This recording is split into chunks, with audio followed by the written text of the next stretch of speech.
PM Modi ने मध्य प्रदेश को दी चौथी वंदे भारत एक्सप्रेस की सौगात। बोले रेलवे का कायाकल्प विकसित भारत की गारंटी। खजुराहो से दिल्ली के बीच चलने वाली बुंदेलखंड की पहली वंदे भारत एक्सप्रेस केसरिया रंग की होगी। 8 कोच वाली इस ट्रेन में यात्रियों के लिए कई सुविधाएं होंगी। 15 मार्च से चलेगी। नियमित ऑनलाइन बुकिंग नहीं हुई शुरू।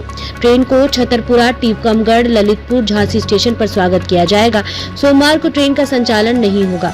खजुराहो से हजरत निजामुद्दीन के बीच वंदे भारत एक्सप्रेस का उद्घाटन प्रधानमंत्री नरेंद्र मोदी ने अहमदाबाद से वर्चुअली हरी झंडी दिखाकर किया। ये ट्रेन सुबह 9:15 पर खजुराहो स्टेशन से रवाना होगी और दोपहर 2:55 पर ग्वालियर आएगी। यह चौथी वंदे भारत ट्रेन होगी। आज 85,000 करोड़ से अधिक की 6,000 रेल परियोजनाओं का शिलान्यास और लोकार्पण किया गया है। अपने संबोधन में मोदी ने इस 100 साल के रेलवे के इतिहास का सबसे बड़ा कार्यक्रम बताया। मोदी ने कहा कि आज जो लोकार्पण हुआ है वर्तमान के लिए और जो शिलान्यास हुआ है वो उज्जवल भविष्य के लिए है। मोदी ने पुरानी सरकारों का उल्लेख करते हुए कहा कि इसका शिकार रेलवे हुई है। उन्होंने रेलवे की उपेक्षा के लिए कांग्रेस सरकार पर भी निशाना साधा।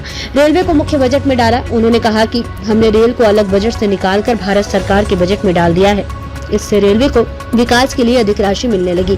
नवनिर्माण का लगातार विस्तार। प्रधानमंत्री नरेंद्र मोदी ने कहा 700 से ज्यादा स्थान पर लाखों लोग इस कार्यक्रम से जुड़े हैं। विकसित भारत के लिए हो रहे नवनिर्माण का लगातार विस्तार हो रहा है। इसे 2024 में अब तक 11 लाख करोड़ रुपए से ज्यादा की परियोजनाओं का लोकार्पण और शिलान्यास हो चुका है। आज रेलवे के 85,000 करोड़ रुपए के प्रोजेक्ट का शिलान्यास और उद्घाटन किया गया है। कल्पनातीत होगा भारतीय रेल का कायाकल्प। प्रधानमंत्री नरेंद्र मोदी ने कहा कि मैं देश को यह गारंटी दे रहा हूं कि अगले 5 साल में आप भारतीय रेल का ऐसा कायाकल्प होते देखेंगे कि आपने इसी कल्पना भी नहीं की होगी। 10 साल का काम अभी तो ट्रेलर है, मुझे तो और आगे जाना है। मोदी ने कहा कि रेलवे का कायाकल्प भी विकसित भारत की गारंटी है। पीएम ने कहा कि लोगों की सुविधाओं के लिए वंदे भारत एक्सप्रेस के फेरे भी बढ़ाए गए हैं। 100% विद्युतीकरण। उन्होंने कहा कि रेलवे के लिए मानव रहित फाटक के साथ ही 100% विद्युतीकरण की ओर बढ़ रहे हैं। रेलवे सुविधाओं और साधनों में लगातार बढ़ोतरी की जा रही है। मोदी ने कहा हम भारतीय रेल को भी आत्मनिर्भर भारत का एक माध्यम बनाने वाले हैं। भारतीय रेल विकास भी और विरासत में के मूल मंत्र के साथ आस्था से जुड़े पर्यटन को भी बढ़ावा दे रही है। देश के विभिन्न भागों से राम भक्तों को अयोध्या तक भारतीय रेल ले जा रही है।